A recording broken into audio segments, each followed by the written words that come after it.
My name is Mike Foster, the Entrepreneur's Mentor, and welcome to my interview series, A Zoom With. I regularly share my thoughts via video snippets on my YouTube channel, but this series of videos is to introduce you to my trusted experts with a view to them sharing their thoughts and their tips with yourself. And today I'm delighted to be joined by Mariana Morris from Fruto. Mariana is the founder and the managing director of Fruto, a UX design studio. She's also the co-founder of UX Oxford, so I'm sure she has plenty of expertise to share with us today. So welcome, Mariana. Hi. Glad to have you with us, Mariana. Looking forward to hearing what you have to say about user experience and your own business. If you wouldn't mind, just to start with, just introduce yourself and a little bit more about your business, please. Great, thanks, Mike. It's a pleasure to be here. So I'm Mariana Morris. I'm the founder and managing director at Fruto, as Mike said. And Fruto is a UX design studio based in Oxford. We provide UX consultancy, research, and design.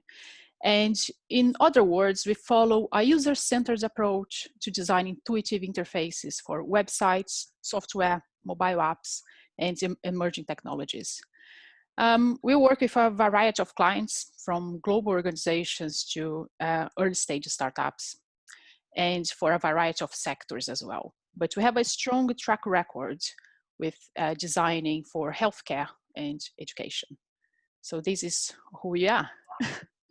Fantastic. Well, thanks for that initial overview. I guess the burning question that we need to ask right at the start of this interview is, what is UX? What is UI design? Yeah, so that's is a good question, because there is a misunderstanding not in the industry, but outside of our industry. So UX stands for user experience, and UI stands for user interface. So in a nutshell, UX design, so user experience design, is a process that design teams use to create intuitive and usable products. So a user experience encompasses the entire journey a user takes. So from the process they go through to discover your company's product, the sequence of actions that they take to interact with the interface, the thoughts and feelings that arise as they try to accomplish their task, how efficient, enjoyable, and valuable the process is, and the impressions they take away from the interaction as a whole. So this is UX design. When it comes to user interface, the user interface is a point of interaction between the user and a digital product or service. So in terms of design, user interface design focuses on a series of screens, pages, and visual elements like buttons, icons, forms that a user uses to interact with a device. So UI design takes care of the look and feel, the presentation, how the content and features and functionalities is presented, and the interactivity of a product. Thanks. So that gives me a bit more insight in terms of what UX and UI is, but how should a business really consider UX and UI in terms of the benefits for them?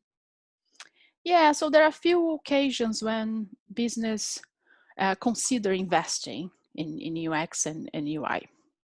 So this is, some of the reasons why clients, come to us. So the first one is to improve the UX of their product. And sometimes they have, a user group that is frustrated. So let's say they're giving negative feedback. They have bad ratings on their app store, for example. And they need to improve the UX of their product to improve those ratings. Or sometimes the product grew organically throughout the years. So at some point, 5-10 years later, the product is clunky and it's really hard to use because there are a lot of features that were put in without much thought about where it should go, for example. And a lot of the times clients come to us to because they need to attract a new user group for them, a new customer group. So either this customer group is not very tech savvy, or something like they always focused on, let's say, engineers, and now the new user group are, business analysts that are not technical as engineers with knowing that same language. Or sometimes the new user group has higher expectations. So for example, on a medical product that we work with, they needed to attract young doctors that have higher expectations than people who are using the website for 15 years, for example. So this is one of the occasions, is to improve the UX of their products. Another one is when they need to refresh the user interface of their product. And sometimes when you work, especially with startups that are working on the product from a technical side, so the technology is really good, but the product looks like it's a research project. So it doesn't look commercially ready. And that's when we come in to do a refresh of the user interface. Or sometimes the product has been there for a while, so let's say 10 years, 15 years, and the design looks out of date. So for them to keep their competitive advantage, they need to improve the user interface. Another occasion on clients come to us, that's very often, is to prototype an idea. So sometimes they need to communicate their vision to potential investors, or sometimes they need to test their ideas with users. And it's much cheaper to prototype something in the design phase than develop that feature. So in terms of, the reasons, the business reasons for investing in UX and UI is that the more you know your users, if you know your users in depth, their needs, their pain points, what they value, the task they need to achieve, their mental model, so how they expect a system to work, we can then build the best solution for them. And this increases customer retention and adoption, reduces the cost of redesign, for example. So it's much cheaper, as I said, much cheaper to design and prototype and test than develop that feature. And increase the competitive advantage. So we can spot innovation and business opportunities when we know, users in depth. Right. I don't know, we've had conversations off air about this, and it's something that is always jaw-dropping with me in terms of the value that it can add. And something I always talk to my clients about is making sure that your market development is right alongside your product development. You don't do one or the other, and I can see the true value of really delving into what you do. So how do you ensure that the website or the app that you're building is intuitive? Yeah, so there are a few parts to it, right? So one of them is following usability conventions and design principles. So when you're working with expert UX designers, there is less trial and error because we know what works based on our previous experience, our previous training, and knowing the conventions inside out.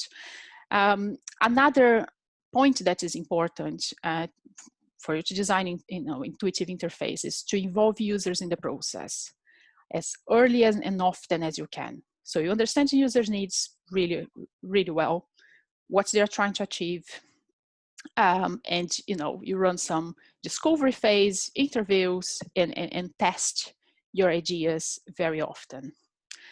And one other aspect that's really important to get across is when you're designing your system, it's really important that it matches users' mental models. So how they expect a system to work, right? So one activity that we do very often is what's called mental model mapping or user journey mapping. So we run some user interviews, and we identify what triggers the user to start that process, what they are trying to achieve, so what goals or tasks they have in mind, and what actions or expected actions they take between what triggers them and their goals. So then we make the system, the design of the system to align with those journeys, with these expected journeys, expected actions. Because very often when clients come to us, they come with a problem. And that's why we're here for, is we're solving some UX problems. And one of the main a problem that happens very often is that the systems were designed from a technical perspective. Sometimes there are too many steps, or there are, friction in the way from the trigger to the goal.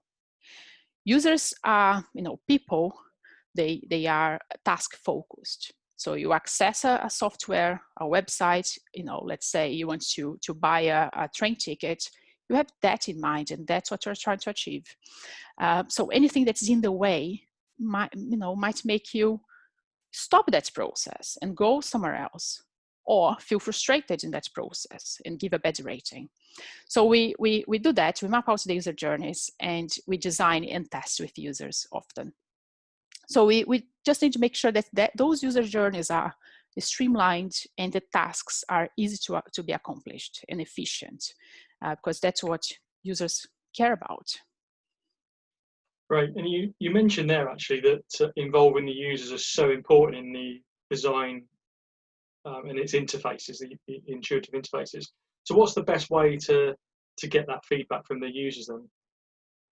Yeah, so that's a good question. There is a lot to it, but the important thing is to involve users in your process early and often. So it can be a very, it can be a lean kind of engagement, as in it can be a lean and quick involvement with users, but if it's often enough, that would be great. So for example, run some user interviews at the start of the project, understand their needs in depth, their goals, their expectations. It's really important to involve a diverse set of users. So one of the problems I see when I'm doing training, for example, or with working with client work, is that a lot of the time in the teams, you have users, let's say, users in-house, right? So sometimes the person who founded the company can associate them with being a user as well, because they really identified their needs, and that's absolutely fine. But the thing is, they are not every user, and the people we have in-house, they are not, representatives of all the user groups.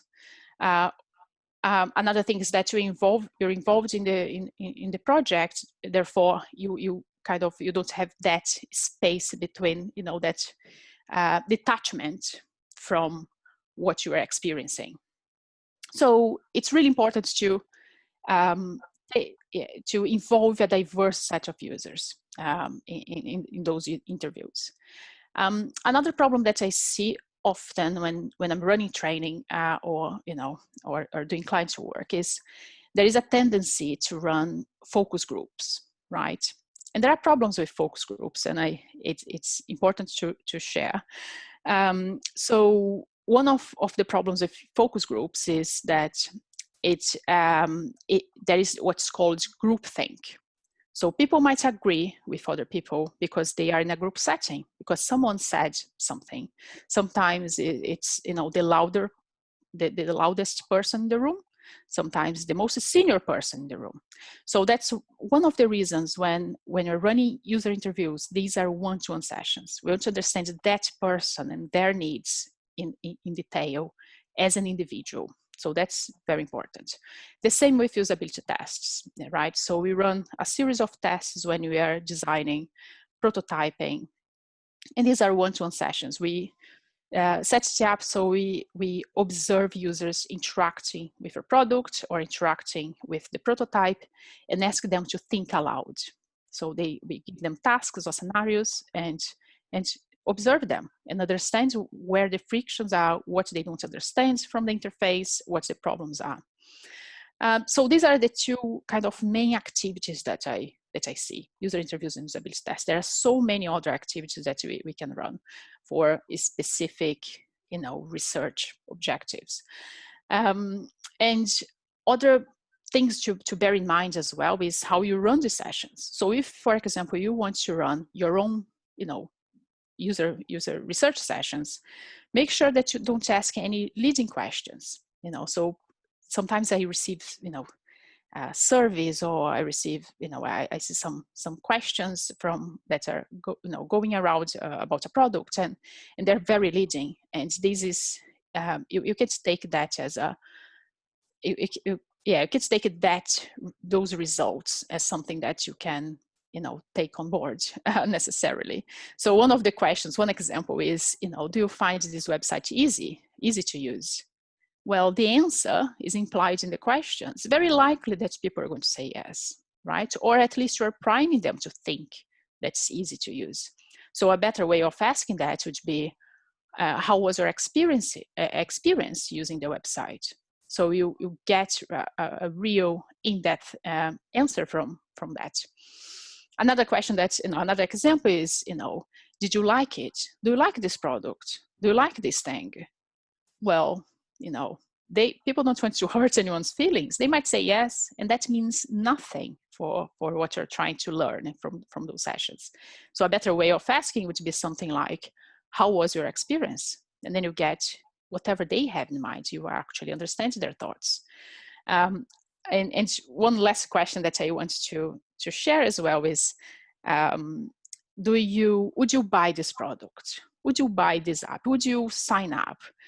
And this is a question that the answer to that, it's so abstract, as in people are putting themselves in an imaginary situation that's so easy to say, yes, I would buy it.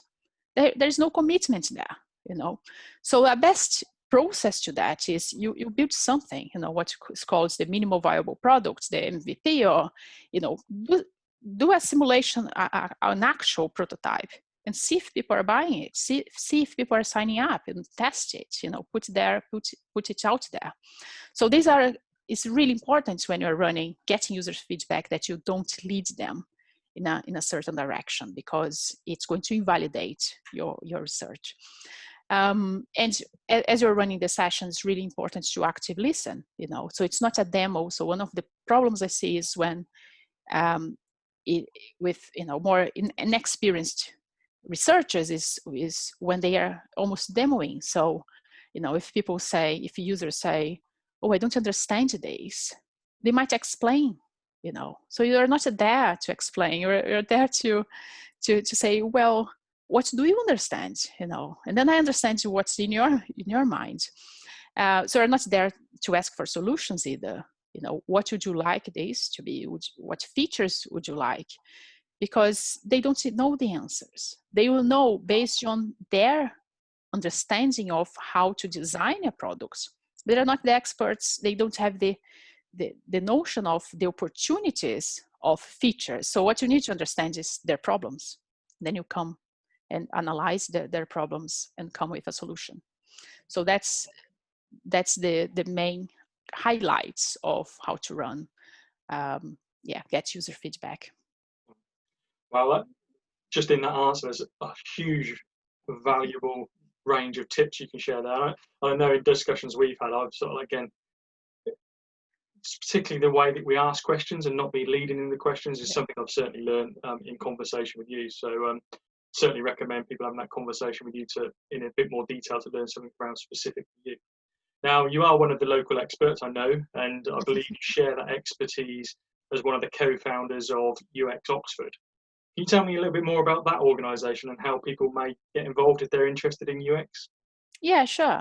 So UX Oxford, as I'm one of the co-organizers. So it's a free monthly event in Oxford. It's been going on since 2011, so for a while. And every month we invite a speaker to come and talk about how they apply user experience principles in their projects, in their organizations.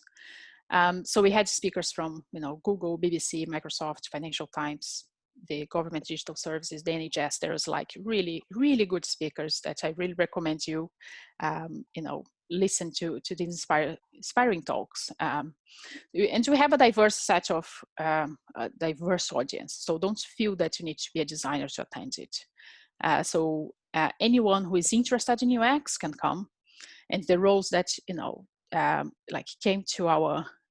come often to our events are, designers, researchers, developers, managers, project managers, or company directors, and so on. So it's really diverse. At the moment, we're hosting it online because, the pandemic, but typically is an in-person event in the center of Oxford. And if you're interested, please join us. You'll be more than welcome to join. And if you go to the website uxoxford.co.uk, you'll find the next event there. So yeah. Super. Thank you. And I know you speak there occasionally, your team speak there occasionally as well, which is great in terms of sharing that expertise with the local Oxford community. I think from my perspective, it's really highlighted to me the conversations that we're having, how people should bring their thoughts to you before they start building things, and gain your experience about how the user will interact with their product or their service before, I guess, the person who owns the business is assuming how that's going to be done. So that's really been a highlight for me. So thanks you again for sharing your thoughts, your expertise with us. If people want to contact you and want to find out a little bit more about UX and UI and really how this type of experience can really help their business, how should they contact you?